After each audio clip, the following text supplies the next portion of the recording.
오늘 에베소서 6장을 공부할 차례입니다. 제목은 하나님의 전신 갑옷을 입으라 제목이 되어 있죠. 종신 9절, 10절, 11절 끝으로 나의 형제들아 주 안에서와 그 힘의 능력 안에서 강건하라. 너희는 마귀의 술책에 대항하여 설 수 있도록 하나님의 전신 갑옷을 입으라 말씀하고 있습니다. 주 안에서 그의 힘의 능력 안에서 우리가 강건할 수가 있죠. 우리 혈과 육에 대항하는 싸움이 아니기 때문에 육신이 아무리 강해도 보디빌딩을 하고 헬스를 해도 결코 마귀의 술책을 우리가 간파할 수 없고 대항할 수도 없죠. 대항할 수조차 없습니다. 대항할 생각도 안 하죠.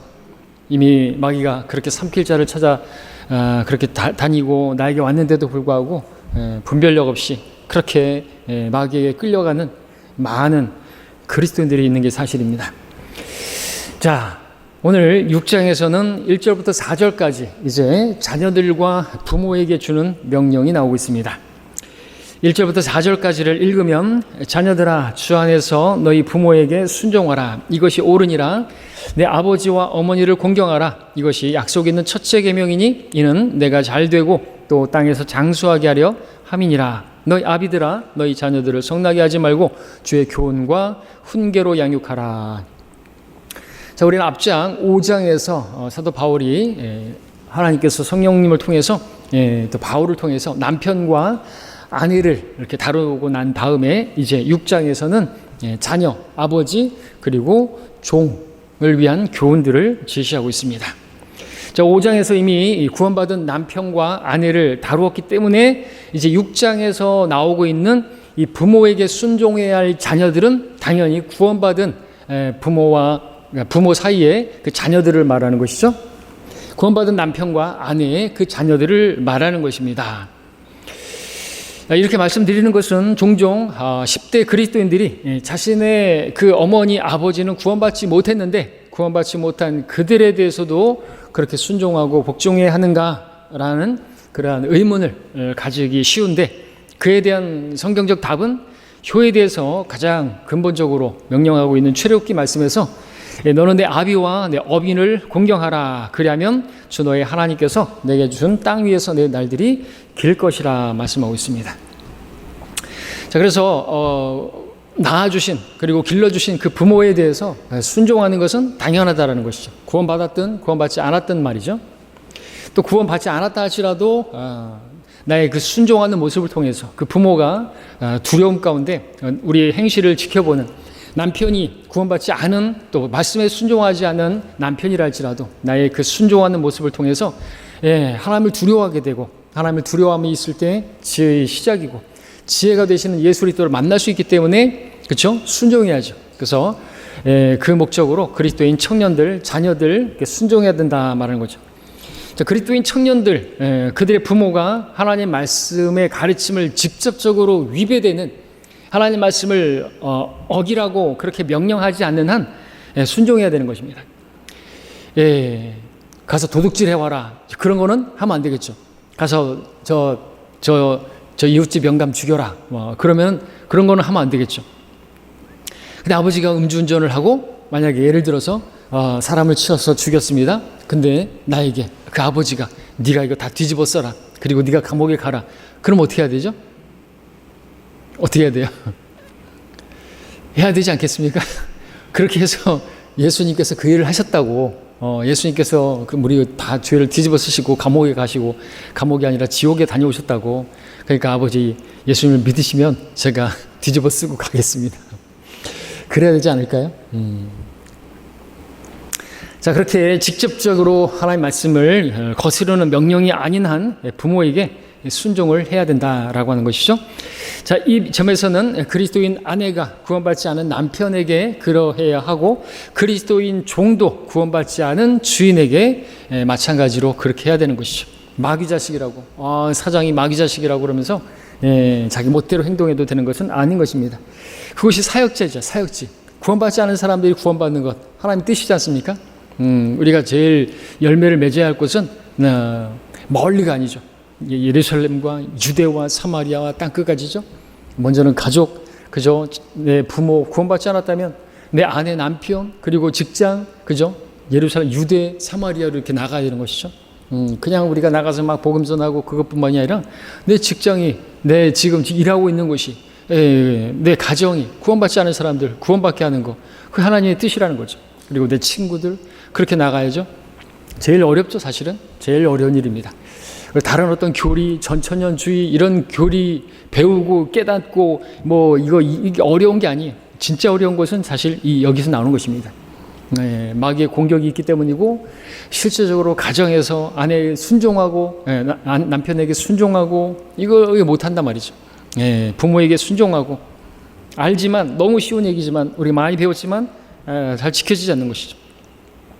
자, 부모에게 순종하라는 10계명, 이것은 5번째 명령인데, 이 본문 2절에서는 약속이 있는 첫째 계명이다라고 말씀하고 계시는데, 그것은 10계명의 바로 그 5번째 나오는 계명이, 바로 부모에게 순종하라는 그 계명이 약속이 포함되어 있기 때문에 약속 있는 계명으로서는 첫째 계명이다라고 하는 것이죠. 그 앞에 나오는 그 4가지는 약속이 붙어 있지 않았어요. 그렇죠? 그러나 부모에게 순종하게 되면 잘 될 거라고, 장수하게 될 거라고, 그죠? 그래서 신약에서는 또 장수에 더해서 땅에서도 잘 될 거라고, 하는 일이 잘 될 거라고. 그러니까 부모에게 순종하지 않는 자녀는 땅에서 망할 거라는 것을 알아야 되는 거죠. 그리고 일찍 죽을 거라는 것을 알아야 되는 거죠. 구약에서는 골짜기의 까마귀가 그의 눈을 파먹을 거라고 그렇게까지 저주를 걸어놨습니다. 돌로 치라고 그렇게 명령하고 계십니다. 그렇죠? 얼마나 이 큰 무서운 명령입니까? 또 지켜야 될 계명인 것입니까? 부모에게 순종하는 거죠. 부모에게 순종하는 것, 순종하지 않는 페류나라고 말하죠. 그건 세상에서도 그는 인간 같지 않은 인간이라고. 근데 어떻습니까? 하나님을 모르니까 두려움 없이 부모 유산을 뺏기 위해서 부모를 죽이고, 그죠? 그런 일들을 벌어지는 것인데 결코 잘 되지 못합니다. 결코 장수하지 못합니다. 급사를 하고 말 것이죠. 압사하고 말 것입니다. 압살롬처럼 말이죠. 압살롬도 그 아버지를 반역하고 그랬지 않습니까? 나무에 매달렸죠. 나무에 매달린 자는 저주받는 거예요. 하나님이 저주를 받아서 나무에 매달려 죽은 것이라는 것이죠. 저주받을 짓을 하는 것입니다. 자, 아비들은 또 자녀들을 이제 어떻게 합니까? 육신적으로 성나게 하지 말고 주의 교훈과 훈계로 양육하라 명령하고 있습니다. 주의 교훈이라고 하는 것은 자녀들을 매로 따끔하게 징계하는 것을 말하는 것이고요. 훈계는 말로써 지시하는 것을 가르치는 것입니다. 그러니까 우리 목자에게도 주의 지팡이와 막대기가 있는 것처럼, 우리 부모들도 자녀들을 양육하는 데 있어서 말로만 하면 되는 거예요. 지팡이만 필요한 게 아니라 막대기도 필요한 거예요. 징계하는 막대기가 그 아이의 어리석음을 쫓아낸다고 하지 않습니까? 근데 지금 어떻습니까? 교권이 무너지고, 그죠? 전교조로 인해서 아이들에게 체벌을 금지하고 애들이 없어요. 싸가지가 없어요. 얼마나 망가진 것입니까? 권위에 복종하지 않는, 부모의 권위도 복종하지 않아요. 선생의 교회 학교에서는 선생이 머리인데, 권세자인데 복종하지 않아요. 권위가 무너지시되 시민의 권리, 자신의 권리, 그것만 내세우는 마지막 때. 성경은 그렇게 다 예언해 있습니다. 라오디케아, 인권, 여권, 신장, 여자들의 권리가 남편을 이제 아주 무시하는, 그래서 남편에게 순종하는 그런 아내는 그건 시대의 차고적인 덜 떨어진 그런 사람으로 취급받는 그런 시대가 되죠. 자, 그 다음에 이제 보겠습니다. 종들과 주인들과의 관계에서 나오는 명령입니다. 5절부터 9절까지 나오는데 읽겠습니다. 종들아, 육신에 따른 주인들에게 두려움과 떨림으로 복종하되 순전한 마음으로 그리스도께 하듯 하고 사람을 기쁘게 하는 자처럼 눈가림으로 하지 말고 그리스도의 종으로서 마음으로부터 하나님의 뜻을 행하며 선한 뜻으로 봉사하되 죽게 하듯 하고 사람에게 하듯 하지 말라. 이는 각 사람이 무슨 서원을 행하든지 종이나 자유인을 불문하고 주로부터 그대로 받을 줄 알미니라. 또 주인들아, 너희도 그들에게 동일하게 행하고 위협을 그치라. 이는 너희의 주인도 하늘에 계시며 그분은 사람을 외모로 판단하지 않으심을 너희가 알기 때문이라. 자, 우리가 다 아는 그런 내용입니다. 반드시 그래야 되는데 어떻습니까? 직장에서 정말 이렇게 하고 있는 것입니까? 얼마나 부끄러운지 모릅니다. 그렇죠? 죽게 하듯 알아야죠. 가정에서도 그렇고 직장에서도 그렇고 우리에게 주어진 명령은 죽게 하듯 하라고 하는데 과연 어려운 내용이 아닐 수가 없죠. 자, 종들은 육신에 따른 주인들에게 순전한 마음으로 어떤 가시가 없는 위선적인 그런 마음이 아니라 정말 순전한 마음으로 주님을 섬기듯이 그렇게 하라 말씀하고 계시는 것이죠. 에베소서 5장에서 22절에서는 아내 역시나 자기 남편에게 그렇게 그리스도께 하듯 복종하라는 명령을 들었는데, 자, 종 그리고 아내 각각 주인과 남편이라고 하는 그 권위 아래에 있기 때문에 그러한 권위에 대한 복종을 바로 그리스도께 하듯 하라고 명령하고 있는데, 이것은 우리가 그리스도께 어떤 복종으로 나아가야 되는가를 알게 하는 대목이죠. 즉 종이 주인에게 하는 것보다 아내가 남편에게 하는 것보다 현실적으로 더 철저히 복종해야 할 분은 바로 우리 주 예수 그리스도이시다라고 하는 것입니다. 근데 예수 그리스도께 순종하지 않는 사람은 남편에게도 복종하지 않겠죠. 그리고 또 부모에게 복종하지 않겠죠. 그것을 가정에서 배워야 되는데, 자, 그 다음에 그리스도인 종은요, 또 자신의 주인을 섬길 때 사람을 기쁘게 하는 자처럼 눈가림으로 하지 말라. 그리스도의 종으로서 마음으로부터 하나님의 뜻을 행해야 된다. 주 안에서 주의 뜻이 이루어지기 때문에 주의 명령이자 또 주의 권면이라고 명령이라고 하고 있는 것이죠. 그렇게 하라고 말하는 거죠. 왜냐하면 그것이 주님의 뜻을 이루기 위해서죠. 주님의 뜻은 모든 사람이 구원받고 진리의 지식에 이르기를 원하시니라. 왕들도 우리가 존경하라고 말이죠. 네로 왕에게조차도 복종하라고, 그를 위해서 기도하라고, 그러면서 나오는 말씀이 뭐예요? 모든 사람이 구원받고 진리의 지식에 이르기를 원하신다 말씀하고 있는 것이라는 거죠. 그 목적을 위해서 그렇게 해야 된다는 거죠. 그조차 구원받아야 되기 때문에. 또 우리가 어떤 정치적인 색깔을 내게 되면 우리가 좌파다 그러면 우파 사람들을, 우리가 우파다 드러내면 좌파 사람들을 우리가 복음을 전할 수 없기 때문에, 교회는 둘로 쪼개질 것이기 때문에, 유대인과 이방인도 그렇게 하나로 만드셨는데 그렇게 나눠졌어야 되겠습니까? 하나님 뜻이 아니지 않습니까? 그렇죠? 주인과 종이 나눠지고 그렇게 되는 것도 안 되는 것이죠. 그래서 이 순종의 문제가 상당히 중요한 것인데, 지난주에도 봤던 것처럼 이 권위에 순종하는 문제가 첫 번째입니다. 이게 순종이 안 되게 되면은 다음도 안 되는 것이죠. 그렇기 때문에 먼저 또 아내에게 먼저 그렇게 명령을 하고 그 다음에 남편에게 하고 있는 것, 이 권위에 대한 문제가 이렇게 크다라는 거죠. 마귀가 하는 짓은 이 권위에 복종하지 않는 것이, 마귀가 그렇게 했던 것이죠. 하나님의 권위를 찬탈하기 위해서, 자리를 차지하기 위해서 그랬던 것처럼 구원받지 않은 사람들에게 뿐만 아니라 구원받은 사람들 안에도 그렇게 권위에 대적하게 만드는 것입니다. 마지막 때는 더욱더 그러하죠. 목자를 치라. 그러면 교회가 파괴될 것이기 때문에. 자, 이 부분을 오늘 그리스도인 직장인들에게 적용해 보면, 직장 상사 눈앞에서만 일하는 척 하지 말라는 거죠. 언제 어디서나 하나님의 뜻을 행하라는 거죠.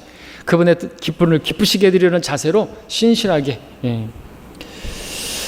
주인이 무엇을 원하는가, 주인이 원하는 게 뭐예요? 내가 월급을 주는데 눈가림으로 하고 보이는 데서만 하고 그러면은 어떻게 하겠습니까? 아, 저 사람이 교회 다니는 사람이라지, 저 사람이 성경 침례교회 다니는 사람이라지, 절대로 복음을 안 듣겠죠. 주님의 뜻이 이루어지지 않겠죠. 자, 그리스도인 직장인은 오직 선한 뜻으로 일해야 되고, 선한 뜻, 하나님의 뜻입니다. 하나님께서 구원받게 되기를 바라는 거죠. 주님의 죽게 하듯 하고 사람에게 하듯 하지 말아야 된다 그랬습니다. 상사가 지적해야만 억지로 일하는 사람이 되지 말고 자신이 해야 할 일을 스스로 찾아서 해내는 사람이 되어야 된다 그죠. 이 황금률, 사람들이 나에게 어떻게 해주기를 바라는가 그대로 행하라고 주님 말씀하신, 세상 사람들도 대단하다고 그러는데 그걸 지금 보여주고 있죠. 그 주인이 나에게 무엇을 바라는가, 그러니까 시키는 일만 하지 말고 좀 알아서 찾아서 하면 안 돼? 이런 일 많이 하잖아요, 그죠? 꼭 시키는 일만 해요. 그런 직장인은 정말 주인 보기에 답답한 노릇이 아닐 수 없죠. 근데 교회에서도 마찬가지입니다. 시키는 일만 해요. 그리고 찾아서 하는 성도가 있어요. 내가 무엇을 해야 될까? 내가 할 수 있는 게 무엇일까? 그런 성도 보면은 마음이 많이 좋죠. 기운이 나고 힘이 나죠. 시키는 일만 해요. 그냥 예배만 드려요. 그리고 아무것도 안 해요. 답답하죠. 그러면은 직장에서도 그런 모습을 보일 것이 그 하나님의 뜻이 이루어지지 않습니다. 하나님의 뜻, 선하신 뜻이 이루어지지 않죠. 그러니까 하나님을 의식하지 않기 때문에 그랬죠. 하나님을 바라보지 않기 때문에 그랬습니다. 그래서 사람들에게 보이는 부분에서만 뭐 이렇게 하는 척하고 그러지 말라는 거죠. 교회에서도 마찬가지고 직장에서도 마찬가지고 하나님 다 보고 계시는데 부모가 안 볼 거라고 생각하고 부모가 모를 거라고 생각하고 헛짓하고 교회에서도 마찬가지고 뒤에서 험담하고 목사를 비방하고 교회 오면 이제 그게 다 드러나는데 표정에서 나타나는데 그렇죠? 그러면 기쁨으로 사역을 못하죠. 사역자는 마귀 짓을 하는 거예요. 마귀 짓을 하는 거죠. 자, 왜 그렇게 하는 것인가? 그가 그리스도인으로서 행하는 그 일들 전지하신 모든 것을 아시는 하나님께서 모두 지켜보고 계실 뿐만 아니라 그가 그리스도인으로서 행한 것들에 대해서 반드시 보상하시는 또 심판하시는 분이심을 모르기 때문에 그렇게 행하지 않는 것이겠죠. 안다고 한다면 그렇게 행하겠죠. 믿음이 없어서 하나님께서 살아계시다고 반드시 나에게 보상해 주실 것이라고 하는 믿음이 없기 때문에 그러는 거죠. 자, 주님께서는 종이든 자유인이든 그가 그리스도인으로서 바르게 행할 때 보상해 주시는 것입니다. 우리가 열심히 뭐 교회 안에서 어떤 일만 하고 뭐 복음만 전하고 예배만 잘 드렸다고, 예배를 잘 드렸다는 게 사실상 뭡니까? 하나님 앞에 나 자신을 몸을 드리는 것인데 하나님께서 말씀하신 그 말씀대로 행한다는 것인데 거기에 다 들어있는 것이잖아요. 자, 주인들은 종들을 위협하지 말라 명령을 하고 있습니다. 이는 그들의 주인도 하늘에 계신 바로 하나님이시고 사람을 외모로 취하지 않으시는 분이라 말씀하고 있습니다. 하나님께서 어떤 경우에도 사람을 외모로 취하지 않으신다. 구약에서도 계속해서 일관되게 말씀하신 것이죠. 우리도 사람을 외모로 취해서는 안 된다. 교회 안에 허름한 사람이 와도 받아줘야 되고, 그렇죠? 하나님께서는 구약에서나 신약에서나 사람을 외모로 취하지 않는다는 점 언제나 동일하죠. 어제나 오늘이나 동일하신 것처럼 하나님께서 영적인 문제를 다루심에 있어서 사람들을 전적으로 영적으로 대하신 하나님이십니다. 성경은 그리스도인이 주인이 자신의 종을 올바로 대해야 된다 말씀하십니다. 여러분들 뭐 불법 체류자라고 해가지고 외국인 노동자를 사용하는데 우리 자매님은 안 그러시지만 그죠? 그들의 약점을 이용해서 불법 체류자다, 뭐 어떤 외국인이다 그래가지고 돈도 안 주고 월급도 안 주고 막 때리고 그런 악덕 그런 주인들 이야기 많이 듣지 않습니까? 그래서 안 되죠. 세상 사람들도 혀를 내두르고 그러지 않습니까? 그들에게 오히려 더 잘해주고 그렇게 해서 그들에게 복음을 증거하고 그런 주인이 돼야 되죠. 자, 말하자면 주인 또한 그리스도의 종으로서 마음으로부터 하나님의 뜻을 행하는 그런 모습으로 종들을 대해야 된다. 주인이라고 해서 자기가 머리라고 해서 종을 윽박지르듯이 위협해서는 안 되는 것이고 자신의 종이 구원받지 못한 자라 할지라도 당연히 더더욱 그래야죠. 선하게 돼야 되고 만일 그 종이 구원받은 성도라고 한다면 종 이상의 사랑하는 형제로 그렇게 대하라고 빌레몬서 1장에서 그렇게 말을 하고 있죠. 자, 이런 내용들입니다. 아주 중요한 내용이죠. 아주 쉬운 내용이지만 실행하는 데는 아주 어려운 것입니다. 당연하지, 뭐 이거 모르는 사람 어디 있어? 근데 실행에 있어서는 제일 어려운 게 아닌가 싶은 그런 내용이죠. 자, 하나님의 전신 갑옷을 입으라. 자, 이것을 행하기 위해서 이게 필요합니다. 하나님의 전신 갑옷을 입으라는 것이 필요하죠. 10절부터 13절까지. 끝으로 나의 형제들아, 주 안에서와 그 힘의 능력 안에서 강건하라. 너희는 마귀의 술책에 대하여 설 수 있도록 하나님의 전신 갑옷을 입으라. 이는 우리의 싸움이 혈과 육에 대항하는 것이 아니라 정사들과 권세들과 이 세상 어둠의 주관자들과 높은 곳들에 있는 영적 악에 대항하는 것이기 때문이니라.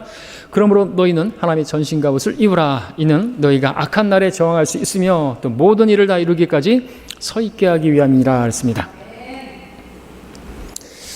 자, 우리 그리스도인들이 합당하게 행해야 할 것들에 대해서 이제 쓰고 그 다음에 영적 전쟁을 대비한 강력한 준비를 갖출 것을 지금 쓰고 있습니다.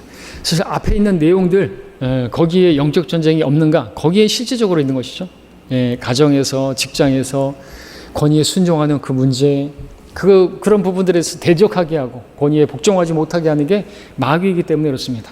그렇기 때문에 더더욱더 하나님의 전신갑옷으로 무장하는 것이 필요한 거죠. 하나님의 진리의 말씀으로 무장하는 게 필요한 것이죠. 성령으로 충만하면 가능한 것이죠. 자, 주 안에서 그 힘의 능력 안에서 강건하게 될 때 그 일을 할 수 있습니다. 성도가 강건할 수 있는 기반은 바로 주님과 그분의 힘의 능력입니다. 성도의 만족은 주님에게서 나오죠. 뿐만 아니라 능력 또한 주님에게서 나옵니다.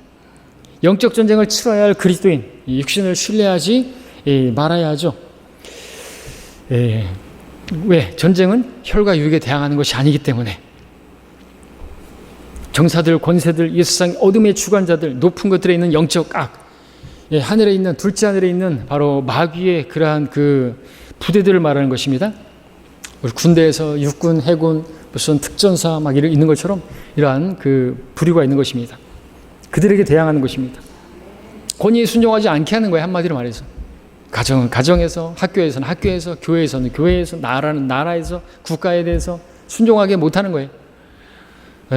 우리나라는 참 안타깝죠. 자기들이 그렇게 막 하면은 그게 잘하는 것인 줄 알지만 오히려 하나님의 율례를 거스르는 것이고 그들은 스스로 저주받을 짓을 하는 것이라고 하는데, 믿음 있는 사람인 것처럼 막 하고, 그러다가 감옥에 가면은 막 예수님 때문에, 주님 때문에 그렇게 박해야 당하는 것인 줄 양 착각하고 있는 것입니다. 그러므로 인해서 오히려 예수님이 욕먹고 복음이 가려지고 하나님의 영광이 가려지고 많은 사람들이 지옥 가는데 바뀔 수 없어요. 이 세상은. 주님도 세상을 위해서 기도하지 않았고 세상은 결국 배교로 끝날 것이고, 배교하지 않은 날은 주님이 오시지 않을 것인데 뭘 바꿔보겠다고. 성경을 모르니까. 그렇죠? 9천년 무천년주의라서 그렇습니다. 자, 물리적인 따라서 우리 12절까지 보았습니다. 따라서 우리 그리스도인들의 전쟁 무기는 총, 칼, 폭탄 같은 육신적인 것이 될 수 없죠. 오직 영적 차원에서 치르는 영적 전쟁입니다. 고린도후서 10장에서 말하는 건 뭐예요? 내 안에 지켜세운 모든 높은 것들, 내 고집, 내 아집, 내 그러한 그 편견, 내가 하나님의 말씀을 거슬러서 스스로 높여놓은 모든 생각들, 막 우리가 주님의 뜻을 행하지 못하게 만드는, 우리가 막 걱정하고 염려하고, 그런 걸 왜 걱정하고 염려하죠?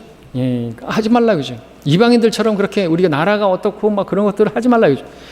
사실 우리가 하나님을 제대로 알면은 걱정할 필요가 없는데, 하나님께서 다 주관하고 계실 것이고 세상은 결국에 그렇게 가고, 지금 AI가 나오는 것조차도 다 하나님의 그런 손 안에 있는 것이고, 그죠? 다 우리가 보는데 그런 것들 보지 않고 그냥 세상의 것들만 바라보면 괜히 혼자 성내고 성질내고 막 그러다가 하나님의 일을 하지 못하고 오히려 엇나가는 그런 모습들을 보게 되는 거죠. 자, 물리적인 전쟁터에서 필요한 것은 교육, 돈, 교양, 지능, 혈통, 배경, 명성, 재산 같은 게 아닙니다. 적군을 물리칠 수 있는 오직 영적인 그러한 적군을 물리칠 수 있는 무기, 영적인 무기, 바로 하나님의 전신갑옷, 영이요 생명인 하나님의 말씀이죠. 그리스도의 영적 전쟁, 영적 무기만 필요한 것입니다. 이는 성도들의 대적인 마귀가 바로 영적인 존재이고, 지난 6,000년간 인간을 사냥한 베테랑이에요. 예수 그리스도를 제외하고 실패하지 않은 인간은 없습니다. 하나님께서 세우신 그 왕들이 다 무너졌더랬죠. 자, 성도들을 공격하는 울부짖는 사자를 대적할 방법은 주님께서 하나님의 전신갑옷을 갖춰 입는 것만 제시하고 있습니다. 이것은 단순히 제안이 아닙니다. 그렇게 입어보지 않겠니? 입어보면 좋을 텐데, 그러면은 너한테 유리할 텐데, 이런 게 아니죠. 명령이라는 거죠. 그러니까 우리가 실패했을 때 변명할 게 없어요. 그렇죠? 영적 전쟁에서 실패하고 배교자가 되고 그렇게 됐을 때 그랬더니 심판상에서 주님 누가 이래서 그랬어요. 목사가 이래서 그랬어요. 목사가 마음에 안 들어서 그랬어요. 어떤 그런 말들 때문에 그랬어요. 실족했어요. 아니라는 것이죠. 지난 시간에 설교에 오해받으면 주의 법을 사랑하는 사람은 완전한 화평, 그죠? 큰 화평으로 그렇게 화평하고 누구도 그를 거칠게 할 자가 없다. 이제 거칠 게 없어요. 거침이 될 게 없어요. 어펜스. 그를 시족하게 할 게 없다 이거죠. 그죠? 그러니까 막 남들이 나를 비방하고 막 성토하고 한달치라도 그럴 때 어떻게 하라고요? 나는 실족했어. 난 상처받았어. 상처를 극복할 수 있는 비결에 대해서 봤잖아요. 두 사람 있다고 그랬죠? 결국에는 어떤 사람은 난 상처받았어. 나는 비방하는 말을 듣고 험담 말을 듣고 나는 실족했어. 나 교회 안 나갈 거야 라고 하는 사람과 어떤 사람은 나는 상처받았지만 나는 예수님처럼 할 거야. 그죠? 그게 뭐예요? 그 사람이 누구예요? 주의 법을 사랑하는 사람은 큰 화평으로 자신을 지키는 거예요. 마음을 지키는 거예요. 그를 실족해 하는, 그를 거치게 할 자는 아무도 없다고 말하고 있습니다. 변명할 게 없다 이거죠. 그 사람의 문제는 뭡니까?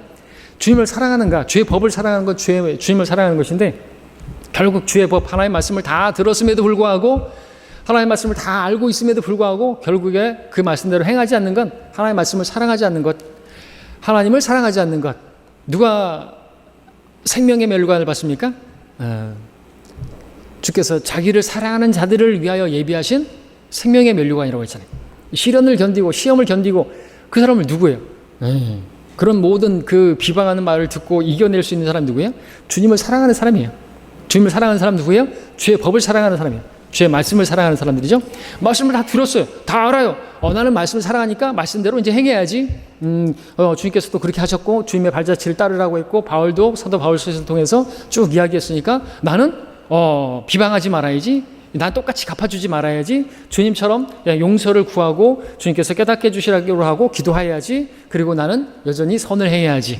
난 스스로 악을 갚지 말아야지. 이런 말씀들을 알았잖아요. 다 알았는데 결국에는 다 잊어버리는 거죠. 원인이 뭐예요? 하나님을 사랑하지 않는 거예요.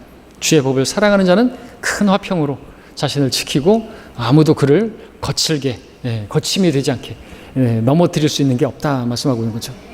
여기도 마찬가지인 것입니다. 하나님의 전신갑옷으로 해서 갖춰 입는 것이 명령이고 그런 술책에 대항하여 설 수 있도록 필요한 것은 전신갑옷 뿐인 것이죠. 그리스도의 군사는 악한 날에 저항하면 모든 날을 다 이루기까지. 마귀가 막 그렇게 불화살을 쏩니다. 막 너를 비방했어. 너를 어떻게 보면 그렇게 했겠어. 너는 그동안에 그렇게 했어. 그러니까 너를 보니까 너를 보는 눈빛이 그런 것이지. 인사도 안 하잖아. 막 그런 생각들을 주면서 막 계속 이상한 생각들을 주는 것입니다. 별거 아니에요. 인사를 했는데 안 받아놓고 인사를 안 했다 그러고 또 거기서부터 시작되기도 하고 그러죠. 마귀가 역사하는 것입니다. 막 그런 자기 안에 그 요새 스스로 죽게 세운 또 하나님의 말씀을 거스르는 모든 높아진 생각들 그런 것들 때문에 무너지지 않고서는 하나님께서 그 모든 불복종을 응징하는 그 일을 하실 수가 없다. 내가 내 안에서 그것이 무너져야지 하나님께서 하시면 더 잘하는데 하나님께서 하시지 않고 내가 막 하려고 하니까 이제 다 망쳐버리는 거죠. 자, 주님께서는 전신갑옷을 입으라 하고 말씀하시는데 11절과 13절에서 두 번씩이나 하면서 이게 중요하니까 강조하고 있죠. 자, 하나님의 전신갑옷을 입으라 다시 두 번째로 14절부터 18절까지 보니까 구체적으로 나오죠. 그러므로 서서 진리로 너희의 허리띠를 두르고 의의 흉배를 붙이고 화평의 복음을 준비한 것으로 너희 발에 신고 모든 것 위에 믿음의 방패를 가짐으로써 능히 너희가 악한 자의 모든 불붙은 화살을 끌 수 있을 것이라. 또한 구원의 투구와 성령의 칼 곧 하나님의 말씀을 가지고 모든 기도와 간구로 성령 안에 항상 성령 안에서 기도하고 이를 위하여 모든 성도들을 위해 모든 인내와 간구로 깨어 있으라 말씀하고 있습니다. 오늘 설교할 주제인데 모든 인내, 정말 인내가 중요합니다. 자, 갑옷, 우리 실제적인 군사들의 갑옷을 보게 되면 허리띠, 흉배, 군화, 방패, 투구, 칼, 거기에 정강이 바지, 곧 경갑, 등갑 이렇게 8가지로 되어 있는데요. 이 하나님의 전신 갑옷에 보니까 경갑과 등갑은 없네요. 설령 경갑을 착용했다 할지라도 눈에 보이지 않습니다. 왜냐하면 그리스도인들은 무릎을 꿇기 때문에 정강이 보호대가 안 보인다는 것이죠. 그러니까 우리는 무릎을 꿇고 그렇게 손을 들고 주님 앞에 기도하는 그 기도가 우리의 영적 전쟁에서 필요하다, 중요하다. 자, 무릎 꿇고 성령 안에서 기도하면 경갑은 바닥에 닿았기 때문에 보이지 않게 된다 이거죠. 기도의 경갑, 성도가 입어야 할 전신 갑옷, 심히 분명합니다. 기도하지 않는 군사, 영적 전쟁에서 저항할 수가 없습니다. 끝까지 사용할 수가 없죠. 또 등을 보호하는 등갑, 역시나 하나님의 전신 갑옷에 나오지 않는데 왜 그렇겠습니까? 등을 보호할 수 있는 게 없다는 것은 마귀에게서 대적하라 그랬지 등을 돌리고 도망가라고 말하고 있지 않습니다. 그렇죠? 등을 보이면 안 되는 거예요. 자, 그리스도의 군사가 대적에게 등을 돌리지 않고 정면으로 대항하기 때문이다 해서. 따라서 하나님의 전신갑옷에는 등갑이 없다. 그리스도의 군사가 결코 등을 돌린 채 도망한다면 마귀를 정면으로 대적하라고 하는 명령이 거기 순종하지 않는 거죠.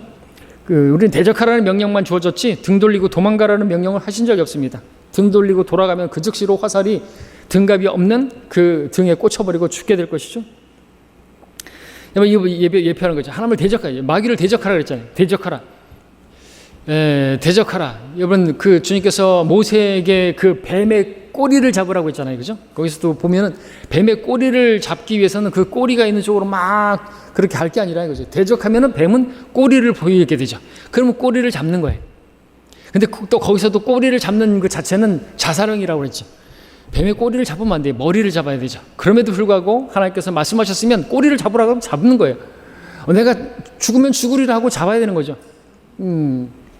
그것은 그 뱀을 대적하라는 그런 의미가 들어있는 것이고, 그러면은 꼬리를 보이고 도망갈 것이고, 그러면 도망갈 때 그 꼬리를 잡을 수 있는 것이고, 그 꼬리를 잡게 되면은 다시 막대기가 될 것이고, 된다라는 거죠.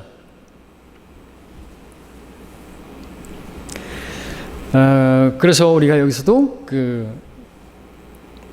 마귀를 대적하라는 그런 말씀을 볼 수가 있으며, 내가 등을 돌리고 도망가면 안 되는 거죠. 그렇다고 실제로 뱀을 만났는데 막 그렇게 대적하고 막 물주시 그러면서 가지는 마십시오. 자, 아무튼 그럼에도 불구하고 뱀은요, 실질적인 뱀은 후퇴를 못한다고 하죠. 계속 앞으로만 전진해요, 뱀. 그래서 뱀처럼 지혜로라는 말씀이 거기에 있는 거죠. 그래서 뱀 땅꾼들이 뱀을 어떻게 잡아요? 걔네들 직진만 하기 때문에 쭉 그 울타리를 해놓잖아요. 걔는 계속 직진만 해요. 한 곳에 딱 모여 있잖아요. 그래서 그 다 자바탕을 만들어 버리는 거죠. 자바탕, 마라탕이 아니라 뱀탕을 만들어 버리는 거죠. 이쪽으로 가기 때문에, 한쪽으로 가기 때문에. 그럼에도 불구하고 성경은 그 뱀을 대적하면 도망간다고 말하고 있다 이거죠. 이렇게 뒤로 도망가기 아니라 전진해 갖고 유턴을 하겠죠. 그러면 꼬리를 잡을 수 있다. 어쨌든 등갑은 없습니다. 자, 하나님의 전신 갑옷의 각 구성 장비가 의미하는 바는 다음과 같습니다. 그 내용들을 간단하게 보면 진리의 허리띠, 진리의 말씀을 가진 그 말씀이 지닌 능력을 의미하죠. 우리가 진리로 자유케 되었듯이, 율법의 속박에서 자유케 되었듯이, 우리는 그 진리 안에서, 자유 안에서 영적인 전쟁을 임해야 된다. 말하자면 전쟁에 임하는 군사가 자신의 허리띠를 굳게 두르듯이 신약의 진리 안에 굳게 서서 확신을 가지고 싸워야 한다라는 거죠. 힘은 허리에서 나오는데 영적 군사의 힘은 역시나 진리의 허리에서 나온다 그랬습니다. 이게 허리띠를 하지 않으면 힘이 없어요. 그렇죠? 이게 설교자도 마찬가지고, 거리 설교자도 마찬가지고, 여러분들 특별히 우리가 정장을 입고 허리띠는 반드시 한 것과 허리띠를 하지 않고 추리닝 입고 설교하는 것과 이거는 차원이 다른 문제일 것이고, 실제로 아마 하나님의 말씀도 강하게 선포가 되지 않을 것이겠죠. 자, 의의 흉배, 개인의 의를 말하는 것입니다. 구원받은 성도 기본적으로 하나님께서 주신 의가 있습니다. 그런데 여기서 말하는 의는 실질적으로 에베소 4장과 5장 우리가 봤던, 그리고 6장에서 우리가 지금 봤던 그런 말씀들을 행하는, 그것이 없으면 힘이 잃어버려요. 그렇죠? 아내는 남편에게 복종하지 않고, 남편은 아내에게 순종하지 않고, 부모는 자녀에게, 자녀는 부모에게 복종하지 않고, 그런 의로운 그 의의 흉배가 없으면 무장 해제돼 버리는 거죠. 그 마귀가 싸우는 것이 불가능한 것이, 이미 마귀에게 그 불화살을 맞아버린 것이나 마찬가지죠. 자, 에베소 4장 5장에 언급된 실체적인 명령들을 행하는 의를 가지고 영적 전쟁에 임해야 되는 것이죠. 의를 행하지 않으면서 마귀와 싸우는 것 자체가 불가능하기 때문에, 이미 권위에 복종하지 않고 이미 그 죄를 지었기 때문에 뭐 영적 전쟁을 할 수가 없는 거예요. 마찬가지죠. 다른 어떤 드러난 알려진 그런 죄들에 대해서 자기가 짓고 있는데 무슨 그리스도의 군사로서 뭘 하겠습니까? 아무것도 못하는 거죠. 그냥 마귀가 그것을 계속해서 끊지 못하게 만들고, 계속해서 그걸 만지작거리게 만들고, 그것을 붙들게 만드는 거죠. 그래서 아무것도 못하게 만드는 거예요. 마귀에게 계속 질질 끌려가는 것이죠. 자, 그 다음에 군화가 나옵니다. 군화. 그리스도의 군사는 자신의 발로 직접 걸어다니면서 복음을 전해야죠. 이번에 중국에서 로봇이 나왔는데, 그 AI 로봇이요, 얼마나 또 인간의 그 교감 능력도 있는지, 그 사람에 대해서 이야기를 쭉 하다 보면 그 사람에 대해서 정확하게 그 사람이 그 위로해 줄 수 있는 그런 말들도 하고, 진짜 표정도 똑같이 하고 막 그런다 이거죠. 그런 로봇이 나왔어요. 그러니까 반려 로봇이라고. 배우자 로봇, 그러니까 위로해주고, 막 보듬어주고, 막 그냥 막 사랑해주고, 막 그 어떤 그 사람이 뭘 필요로 하는지, 어떤 고민이 있는지 거기에 대해서 다 상담까지 다 해준대요. AI 데이터로 인해가지고 그 사람이 정확하게 해준대요. 그 한번 생각해 보니까, 그럼 이런 로봇이 복음을 전하면은 정말 제대로 설득력 있게 예화까지 잘 사용하면서 이 사람에게 필요한 그런 딱 방향으로 딱 설득력 있게 복음을 전하면, 야, 많이 구원받겠다. 그러나 하나님께서는 천사에게도 맡기지 않으셨고요, 로봇에게도 맡기지 않으셨어요. 그렇죠? 우리가 해야 되는 거죠. 예, 하나님께서 사람을 사용하시는 것입니다.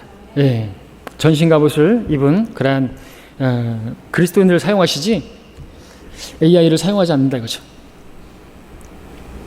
자, 화평의 복음을 준비하고 실제로 나가라 그랬잖아요. 가기 위해서는 걸어가야 되는 거죠. 화평의 복음을 전하는 자들의 발이 얼마나 아름다운가 있습니다. 화평의 복음을 군화로 착용한 그리스도인 군사, 구원받지 않은 죄인들에게 하나님의 화해의 메시지를 전해야 할 뿐만 아니라 또한 내부적으로 다른 성도들과 화평 깨지거나 내적 화평이 무너지지 않도록 해야 돼요. 그죠? 교회 안에서 화평이 깨어지고 누군가 불화가 있다고 한다면요, 예배도 안 될 뿐만 아니라 하나님의 이 일을 감당할 수가 없는 거죠. 자신도 다른 성도가 하고 화해하지 못하는데 어떻게 나가가지고 복음 전하는데 하나님과 화해하라고 말할 수가 없단 말이죠. 자, 믿음의 방패, 몸에 착용하지 않고요, 군사가 직접 자기 손에 들고 싸우는 장비다. 몸을 전체에 가려주는 방어용 무기인데요, 이것은 하나님께서 친히 말씀하신 약속을 그가 믿음으로 붙드는 것을 말하는 것입니다. 예, 하나님께서 다 말씀해 주셨지만 내가 그걸 믿음으로 붙드는 것인가? 근데 내려놔 버리는 것인가? 내려놔 버리게 되면, 방패가 없게 되면 불화살이 다 와가지고 여기 다 만신창이 돼버리는 거죠. 내가 붙들어야 되는 것입니다. 의인은 믿음으로 말미암아 살리라 했지 않습니까? 주님께서 그 믿음을 주셨지만 그가 믿음을 붙들지 않는다면, 그 하나님 말씀을 붙들지 않는다고 한다면 마귀에게 실패할 수밖에 없는 거예요. 하나님 다 해주신다고 하지만 내가 해야 될 건 해야 되는 거예요. 그렇죠? 하나님께서 다 이루셨고 내 안에서 일하실 것이고 내가 내 안에서 일하시려면 나를 드려야 되는 거죠. 그래서 헌신하라고, 몸을 드리라고, 발을 드리라고, 손을 드리라고 그렇게 말씀하시는데, 주님께서 내 안에 역사하실 때까지, 나를 막 강제적으로 움직이게 하실 때까지 나는 꼼짝 않을게요. 그건 내가 움직이면 내가 하는 게요. 그러면서 아무것도 하지 않는다면 그건 돌봐줘야 될 사람인 것이죠. 자, 구원의 투구. 그리스도의 군사는 자신의 구원에 대해서 절대적인 확신을 가져야 돼요. 당연하죠. 구원의 확신, 그 구원의 보장도 없는 사람이 어떻게 복음을 전하겠습니까? 자기도 구원받았는지 안 받았는지 모르는데 어떻게 복음을 전하겠습니까? 복음 자체가 기쁜 소식인데 어떻게 전하겠습니까? 자, 머릿속에서 일어나는 의심, 두려움 이런 것들이 있는데 어떻게 승리하겠습니까? 가능하지 않다는 거죠. 그 다음에 성령의 칼, 실제적인 공격 무기입니다. 하나님의 말씀이죠. 실제로 증거하고 전파할 때 능력을 발휘하게 됩니다. 능력이 뭡니까? 능력은 하나님의 말씀을 선포할 때, 복음 전파의 어리석음으로 믿는 자들을 구원하시는, 거기에 하나님의 능력이다 그러잖아요. 그죠? 그 자체가 어리석은 거 하나님도 알고 우리도 알아요. 복음 전파라는 그 방식으로 저들이 구원받게 되는 거, 어리석죠. 요즘 같은 멀티미디어 시대에, 또 AI 시대에 AI 로봇을 시키고, 그죠?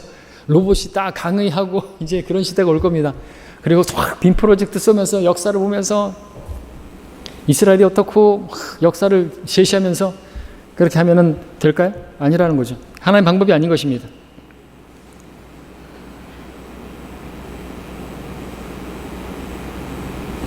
자, 그 다음에 성령 안에서 드리는 기도가 나오죠. 경갑입니다. 경갑은 보이지 않았지만 성령께서 인도하시는 기도, 원수의 요새들을 관통하는 유도 미사일과 같다. 극히 개인적인 이기적인 기도는 개인적이거나 이기적인 기도는 파괴적인 능력이 없다. 주님께서는 영적 전쟁에 사용되는 기도로서 모든 성도들을 위해서 모든 인내와 간구로 깨어 기도하는 중보 기도를 제시한다. 그래서 중보 기도 필요한 것입니다. 우리는 같은 함께 일하는 전우이기 때문에 이기적인 내 뜻만을 위해서 내 기도 제목만을 가지고 이야기할 거예요. 여러분, 우리 기도의 순서를 잘 아시죠? 그래서 다른 하나님의 뜻을 먼저 구하는 거죠. 하나님의 나라를 먼저 구하는 것입니다. 그래서 누가 구원받지 않았다면 구원받게 해주시라고 그 혼들을 위해서 중보 기도하는 것이고, 그 다음에 다른 성도들을 위해서 중보 기도하는 것이고, 그 다음에 내 기도를 하는 것이에요. 우리 수요 기도회 때 그렇게 기도하잖아요. 그렇게 순서도 하나님의 지혜로 그렇게 하는 것입니다. 그렇게 해서 공동 기도 제목하고 성도들을 필요로 해서 기도하고 그 다음에 이제 우리가 개인적으로 또 기도하는 그런 시간을 갖는 것인데요. 그럴 때 하나님께서 기뻐하시는 아름다운 기도의 모습이 되는 것입니다. 자, 마지막으로 사슬에 묶인 대사 사도 바울, 시간 관계상 다 읽진 않고요.